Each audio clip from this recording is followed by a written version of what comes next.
Ladies and gentlemen, a huge round of applause for Lisa Nelson. Come on.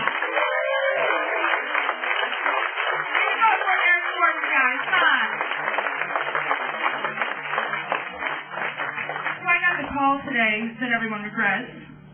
My mother called me and said she's coming to town. I'm so stressed. August. I've got that many months to think about it. And I don't mind my family. I really love them. But they ask me the stupidest questions. Like my brother-in-law asked me one time, Lisa, would you cry if I died? And I thought about that one for a couple minutes. And I decided, you know what, I probably would cry if he died. But only after the police came to arrest me.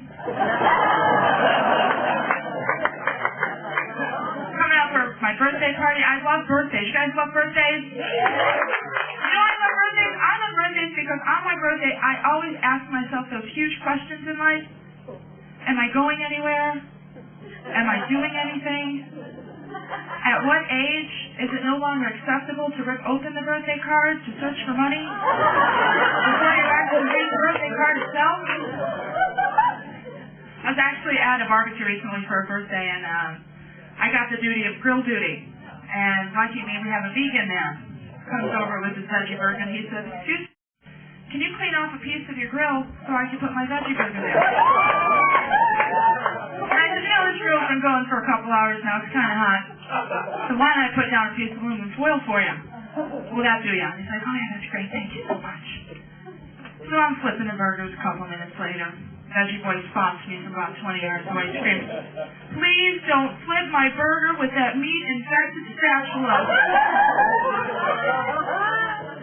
So I wiped the spatula off for him. I did a courtesy thing. But you know what I wanted to do? I wanted to take that veggie burger hit. I wanted to sandwich it between two big fat pieces of meat. I wanted to smash it into the grill, take a bratwurst, and just drip the juices across the top. But I held back. And I don't believe in karma. But 20 minutes later, we're playing softball. And the ball is hit to deep left center field. And guess who's playing deep left center field? Oh, vegan boy. And he's up there with his big leather glove. I think what he's trying to say there is it's okay to slaughter the cow for recreation. Just don't use it for things like eating and clothing. But the mitt did him no good, because he didn't catch the ball. The ball actually hit him right here in the head, knocked him out unconscious right there. So we call 911, and the dispatcher says to me, paramedics are on their way, but you need to probably put some ice on that head to reduce the swelling and control the bleeding. And wouldn't you know, I didn't have any ice. I did, however. I have a few frozen half patties.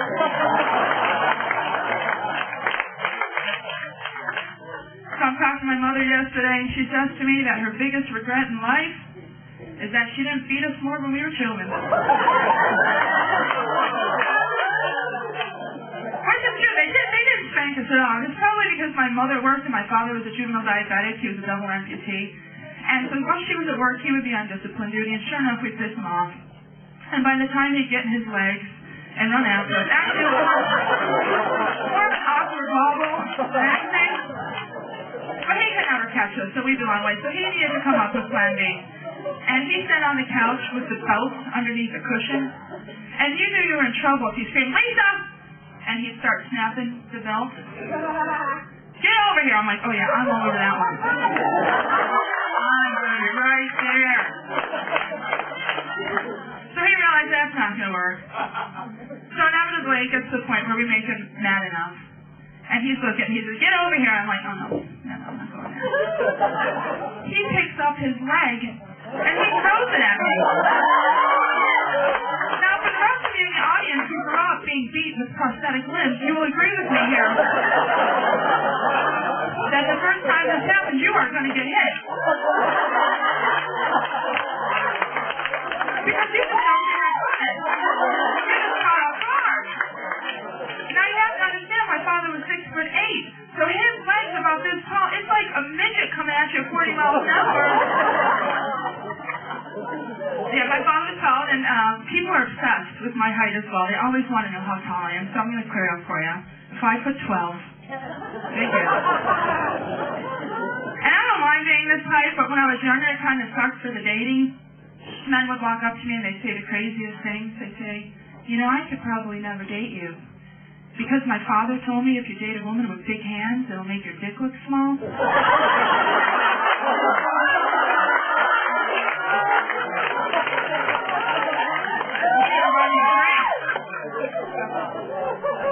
I met the perfect guy. I was lucky. I met him on Matchmaker.com, of all things. And we were at dinner with some friends recently, and someone was kind of debating if they wanted to do the whole personal thing, but they didn't know if they wanted to spend money on the monthly membership. My boyfriend says, you know what? Lisa is worth every penny that I spent on that membership. And everyone thought, oh, that is so cute. And I kicked him under the table because he was on the free trial.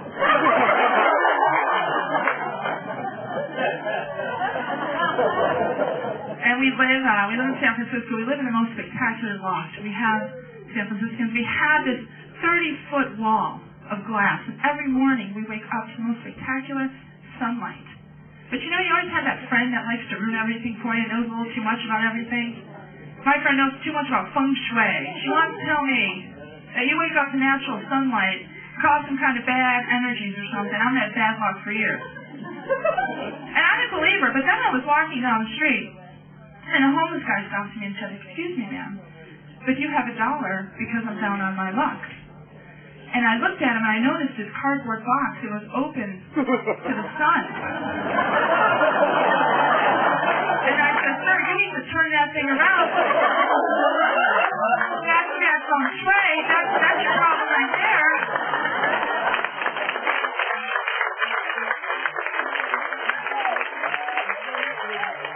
I'm trying to lose some weight. I joined that team and training stuff. All right. Exactly. It's a 6-month program, right? You can get to do 26 miles after 6 months. So we start off, we go to Tony's Pasta. We're going to fuel up for our run. Yeah, I don't know about you, but after I had a big bowl of pasta, I'm really not out for running. I'm going to go home and take a little nappy nap. And I got Nina, the psycho trainer. Nina, she's run so much that her boobs are gone. I don't know what happened to them. Must have fallen off, but your boobs are as flat as your stomach. You're just not looking good anymore.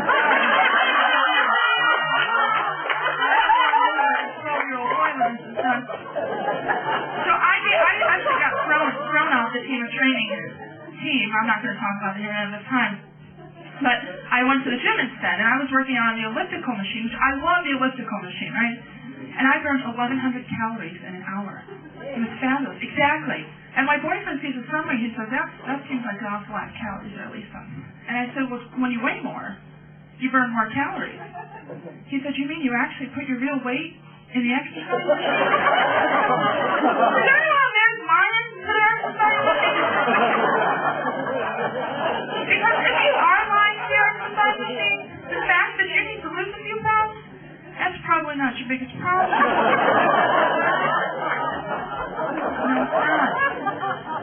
I enjoy going to look at the places that he visited online. You know where he was recently, guys? Meetandinmate.com. He's trying to upgrade from me to a convict. And I wanted to see what these women had that I don't have. And I went to the website and I checked out a couple ads. And for one thing, these women have an appreciation for the outdoors that I will simply never have. Most of them are bisexual, but every single one of them is willing to relocate anywhere. And I checked out the guy's ads, and I found the ad for me. It said, not your run-of-the-mill convict. He is a temporarily incarcerated entrepreneur/explorer. He lives his life, tattoos, topless dancers, long walks through the woods. But his dislikes, color orange, bologna sandwiches, confidential informants. And you know, I was very bad at relationships for years. Very, very bad at relationships because I had problems with communication. And I've learned that you need to communicate, especially during sex. Communicate. And I've learned that asking a man, are you inside me? Especially if you're giving a blowjob at the time, don't do this because they also think it's funny. You keep that thought to yourself. If you think your man doesn't want to talk about your feelings, you try to tell him what you're not feeling sometimes. All right, that's my time, Lisa Nelson. Thank you.